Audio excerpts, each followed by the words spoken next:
Uppsala. Jag heter Knut Eriksson och är tyvärr precis som vanligt och hälsar dig välkommen, varmt välkommen.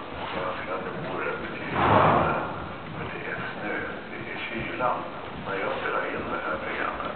Det är några veckor tillbaka från det vi hörde här, så är det kallt här uppe i Uppsala. Det är väldigt kallt och det är oerhört mycket snö, men det är ju nere i Skåne också, närmare bestämt på Österlen har jag förstått.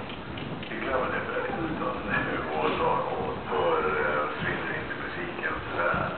Vi åker till Nashville. Där hörde jag den här artisten för första gången live på en scen.